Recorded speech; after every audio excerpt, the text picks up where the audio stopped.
I'm Joe Catalano with an AM Quincy news update for Monday, February 10th. A Massachusetts State Police trooper was injured when their cruiser hit the guardrail of Route 25 in Plymouth early yesterday morning. Troopers' injuries were not life-threatening. A supervisor will now investigate what happened in the crash, reported at 7:45 a.m. They did not share details on what's believed to have led to the crash. Snow was falling across Massachusetts yesterday, and officials had warned of dangerous driving conditions.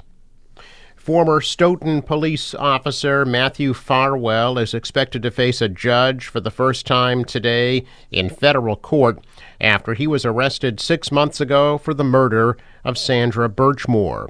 Last weekend, a memorial for Sandra on the 4-year anniversary of her death was held, followed by a standout at the Canton Police Department. Sandra's death was originally ruled a suicide when she was found hanging in her Canton apartment in February of 2021. But last year, police announced there was evidence Sandra was killed.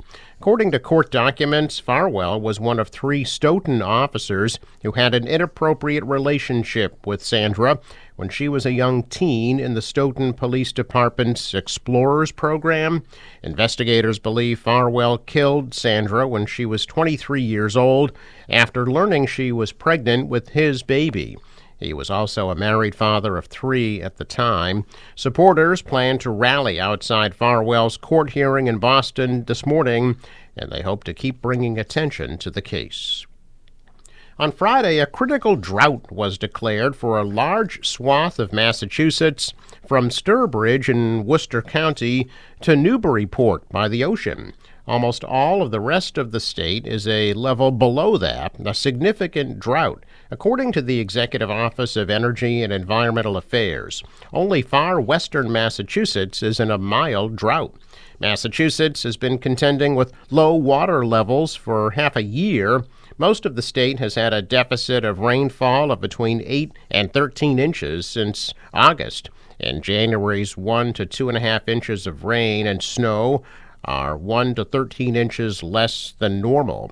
Most of the state was in a critical drought in November when smoldering brush fires were sending smoke wafting across Massachusetts. The winter storm that just dumped a widespread 3 inches of snow across the state and up to 8.5 inches in Essex County may help make up that deficit, but not by much. While noting that the Massachusetts Water Resources Authority is not in a drought, Energy and Environmental Affairs Secretary Rebecca Tepper noted that the winter weather isn't going to be enough to make up for the low precipitation levels that the state has seen. Governor Maura Healey intends to run for re-election in 2026. The 54-year-old Healey was elected to her first term as governor in 2022, making history as the first woman and first openly LGBTQ person to be elected governor of the state.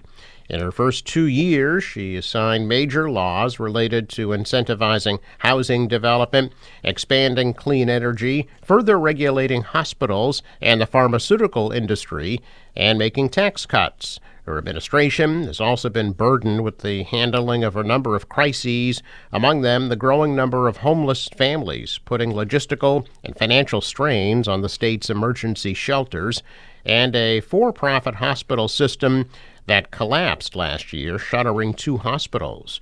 A native of New Hampshire, she attended Harvard College, where she served as captain of the women's basketball team. She played professional basketball overseas for several years before returning to Massachusetts to attend Northeastern University School of Law. After graduation, she started working for the State Attorney General's office, an office she was elected to lead in 2014, and a position she was reelected to in 2018. Healey lives in Arlington with her partner, Joanna Lydgate. Several Republicans are reportedly eyeing runs for the governor's office next year as well. Former Housing and Economic Development Secretary Mike Keneally is seriously considering a gubernatorial campaign. And Senator Peter Durant says he'll decide this spring whether he will also make a bid. Keneally was a cabinet secretary under former Governor Charlie Baker, now serves as senior advisor and Chief Strategy Officer at the Boys and Girls Clubs of Boston. Durant won a recent special election to the Senate after spending years in the House and has become one of the most vocal opponents among electeds of the administration's family shelter policy. Governor Healey signed an executive order to establish the first ever Massachusetts Poet Laureate. Applications have not yet opened for the honorary position, which will serve as an ambassador for the arts to promote creative expression and inspire writers across the state.